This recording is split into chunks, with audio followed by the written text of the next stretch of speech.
So this time I'm somehow managing this on-site training in Nepal.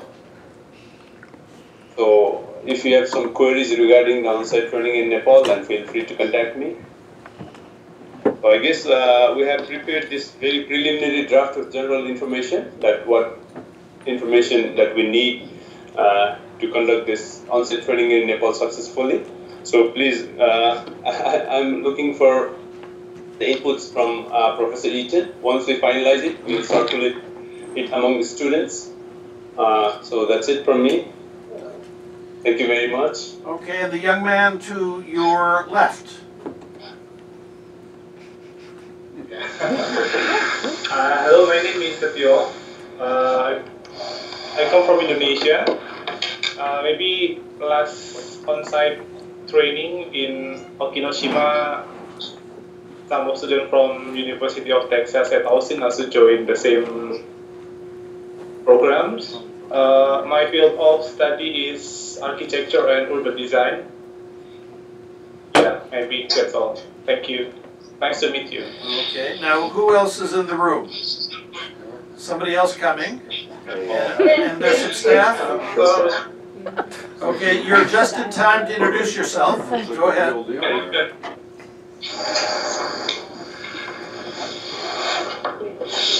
Hello, my name is Simon. I'm Polish, and I study at Fukushima University. My major is education, but my research is about empowerment in Japanese education. Okay, dzień dobry. Dzień dobry. Wow. Okay, so, and then what? Any staff members there? Did I see, wasn't Takahata-san there? Yes, I'm here. Hello, everyone. My name is Takehara, Haruka Takehara. I also joined training in Oki Island last August. I'm a staff of Taoyaka program, and nice to see you. I will join the Nepal training too. I'm glad to help all of you. I'm the student from Texas and Hiroshima University also. Nice to see you. Okay, Takahata-san is very important because she will keep us out of prison while we're in Nepal. Okay, so you do your best. Okay, so it may not be possible for all of us. Okay, now what I'd like to do is introduce the class members here, and what we do is if you press on, maybe we'll start over there and press the device in front of your desk. I'm not sure if that'll work with this setup. You don't think this is going to work? When I talked to Apprentice, it was all, the camera for the Skype was all there. It's all there? Yeah, so they could walk through, or, I mean, you could try hitting the mic button, but I don't think that. Let's see, well, we'll just try. No, it's just the mic, just the button there. There's no light going on. There's no light coming on? Yeah, no. Okay, well, I guess the system isn't working right now, but I think well, I wonder whether people can hear. They could do a parade through. Yeah, we can, I guess, shall we go ahead and do everybody come through and, Sure. Okay, so David, you wanna start, so come on up and we'll just go through and say hello. And just, you grab the microphone and. Hi, good to see you again. And if you remember me, I met you in Hiroshima. Yes. We had lunch with David. Yes. And wish you well with this venture. We'll start introducing the students. Come on, this is your moment. This is there. your moment. Fame and fortune. Think of a 2-minute soundbite that you can. 2 minutes? 2 minutes. Okay, I need more time. That's done. So what are we supposed to say? Just introduce yourself and talk about any previous lives. All of them? All of them, yeah. I'm looking up here. Okay. Yeah, they can see you right now. My name is Caroline. My name is Caroline Harris, and I'm a part of the Nepal group. I didn't go to Japan. I've just been working with the Nepal group on the Nepal project. I'm a first-year master's student at the LBJ school, and I don't know what my specific study will be yet, but I'm really excited to go to Nepal and do research on the ground. I think it'll be a great trip. Okay. Very good. Come on, come on. Let's keep this rolling. Come on. This is like the red carpet for the Emmys or whatever. I'm Patrick. Where do I look over? Just straight, yeah. Yeah, you look I'm Patrick. I'm not actually in this class, but I'm going to Nepal. And I was in the Okinoshima research project, so I know Setio-san and Takahata-san. So it's very good to see you again, and I'm looking forward to the trip. I'm a second-year master's student at the LBJ school. All right, I'm Casey. Keep it short and sweet. I'm a first-year master's student in the business school and the policy school. Hi, I'm Katie Drews. I'm a first-year master's student in public affairs. I'm also only a part of the Nepal group. I didn't go to Japan, and I'm interested primarily in energy and environmental policy. Hi, my name is Caleb Mangodig. I'm first year in public affairs. My area of interest is defense policy personally. Hi, my name is Marshall. I was on the trip to Japan, to the Oki Islands. So I know Setio-san and Takahata-san.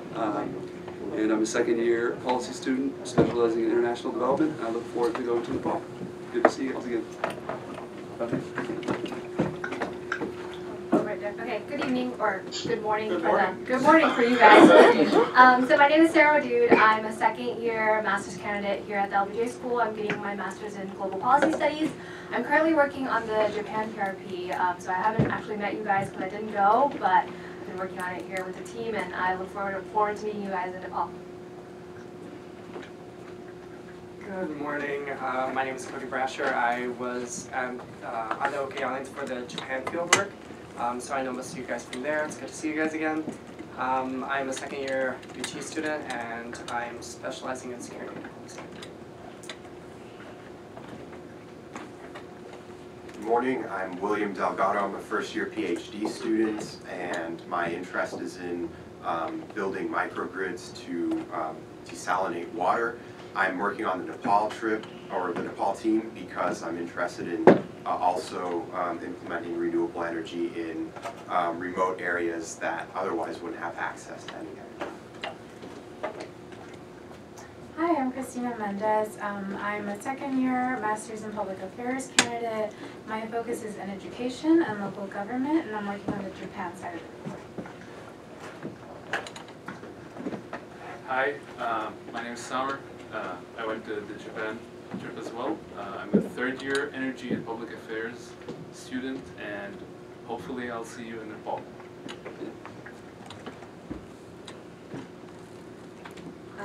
Hi, I'm Ashley. I'm a first year, also public affairs student.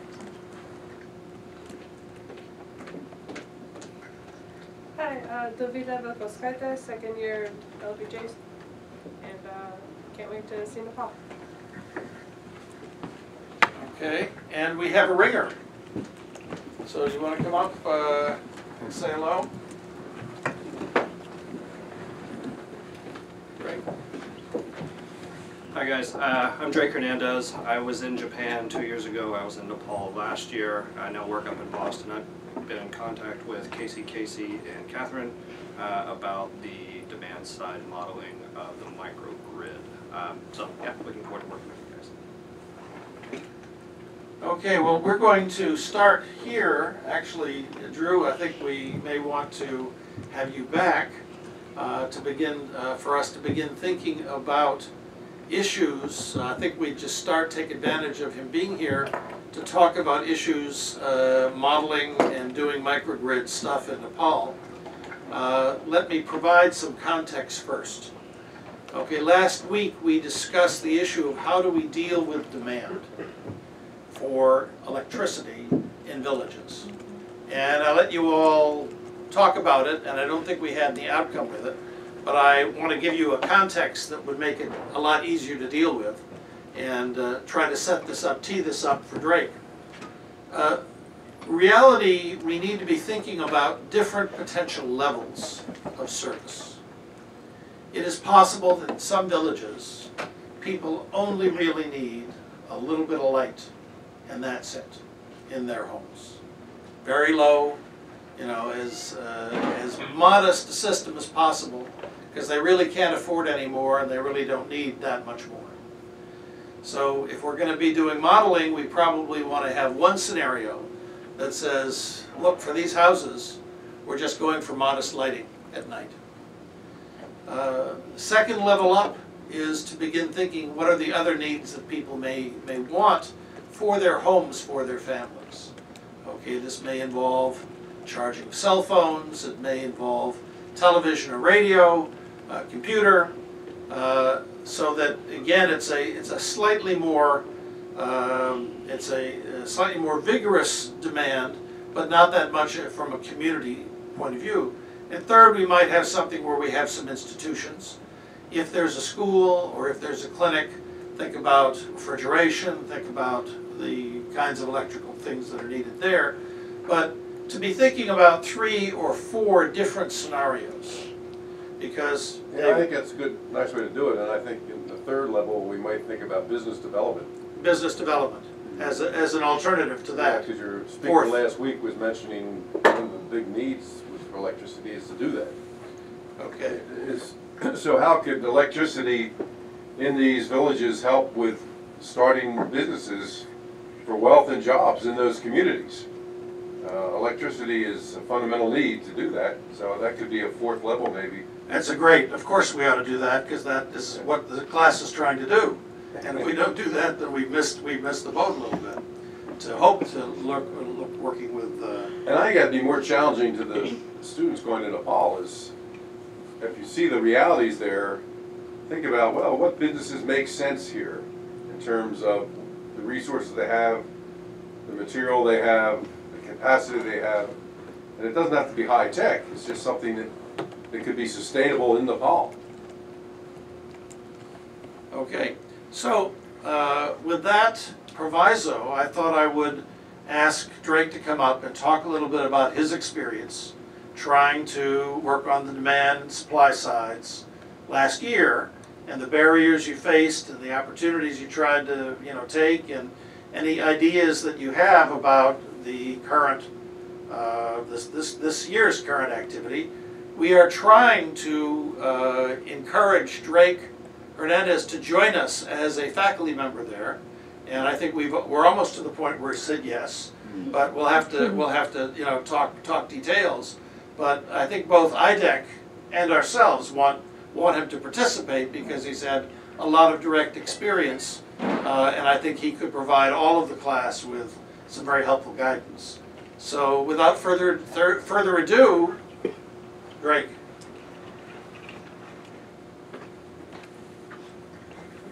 Okay, so first and foremost, I didn't get the rundown as to what happened last week. So Dr. Eaton, you mentioned that there was some conversation around the demand. Ultimately, in taking part 2 of these classes, I feel the most valuable asset is actually knowing what you're working towards. And at this point, I kind of wanted to get a feel from you guys as to what you think a main deliverable from this actual portion of the project is. For example, let me digress a bit. How many people are working on the demand side model right now? I mean, is it? Cool. Okay. Just one. No? Right. Okay. The Homer folks. Oh, yeah. I suppose the Homer folks. Who are the Homer folks? Right here. There's one more. Excellent. Okay. And before I get started, what are other people working on with respect to this project specifically? I mean, are there groups already set up? Okay. Anybody, anything? I just need a sense. Yeah, our colleagues in Hiroshima need to know these groups because they've asked me for the groups, and of course I haven't gotten around to sending it to them, which I should have done last week when they asked me. So, okay. Do you want to, shall we pass this around and people talk about the different groups? Casey. This is Casey. For those of y'all in Japan, for Drake's situational awareness, we have a business plan group that is writing the business plan portion of our research project. We have a demand group that we refer to as the Homer group, and that is because the software package for the demand folks, what they're using is called Homer. We have an overall financing piece on theoretical financing, and then our own project financing. I believe we also couple that with our media team, and am I missing anything? Microgrid. Oh, is that research? We also have 3 groups, one covering micro, one covering solar, and one covering wind. No, microhydro, solar, and wind. And microgrids. I think you've got. That's the microgrid is kind of the bigger umbrella. Okay. And all of that. So- I think that's everything. So the microgrid is, the Homer group is a subset of the microgrid. That's the Joshi Sensei, did you catch all that? Yeah. So you said one is business plan group, next one is demand group, who is working on Homer software. Next one is theoretical financing group, media team, microgrid group working on microhydro, solar, wind, with the overall theme of this microgrid development. That is correct, and that wraps up all of our mini project teams holistically for the research group. Okay. And the people who are working on the specific generation technologies, what is the output of this specific generation technology research and work? Like somebody's working on microhydro, what are you looking to get out of that? So we only differentiated the microgrid group into solar, microhydro, and wind last week. Otherwise, it was just the microgrid group generally. But we were thinking in terms of demand, doing those 4 different scenarios, looking at the research and data that we can find like online that would say a typical household in Nepal would require this much energy for lighting, or this much for computers or cell phone chargers, or other appliances. This is what a small business would require. This is what a school would require. This is what a potential health clinic would require. We haven't found the specific numbers yet. That's something that we're still looking into as the microgrid group as a whole, and then we have the subgroups looking into the specific technologies and what would be best in the villages in Nepal now that we have the specific villages picked out. Okay, what they don't know is we're going to be having some visiting speakers next week. David Hurlbut, who's a graduate of the LBJ School, also has his PhD from the LBJ School, works for the Renewables Lab up in Golden, Colorado. I think the official name is what? NREL. Okay. So he's worked on this stuff in Nepal, Bangladesh, and India. So he's going to be speaking with us, and he'll be talking about his story, sad but true, trying to move forward renewable energy in these areas. They have a number of big projects in the area. So he'll be talking about both his experience working in this area and in particular the projects they're doing, and can get into more details. The following week we have the person who is in charge on the 12th.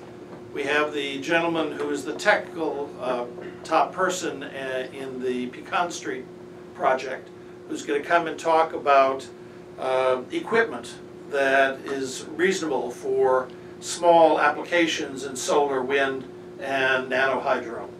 And we hoped at that point to have a number of vendors available so that you all can find out exactly what equipment is available, and we may even try to get some contributions of equipment so we can begin talking about the practicalities of actually trying to work towards doing it.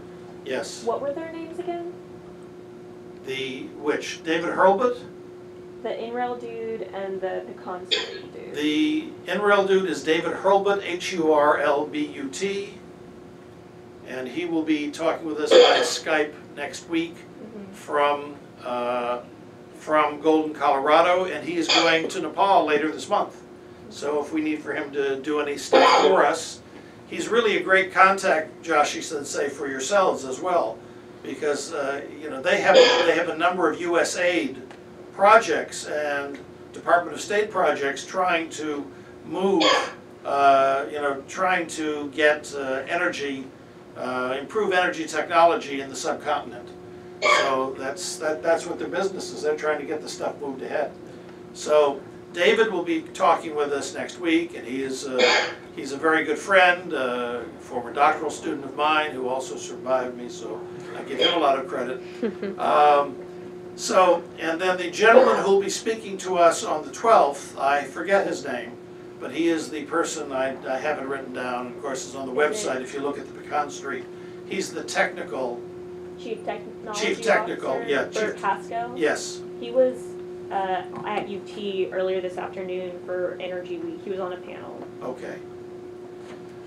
So he's going to join us in class on the 12th, and I hope at that time he will be able to get into details of potential equipment, and I hope that we will have vendors already so we can begin, so that when you go, you have detailed knowledge of the kind of equipment, the costs, the availability in the region, so that we can really talk turkey, or whatever one does in Nepal.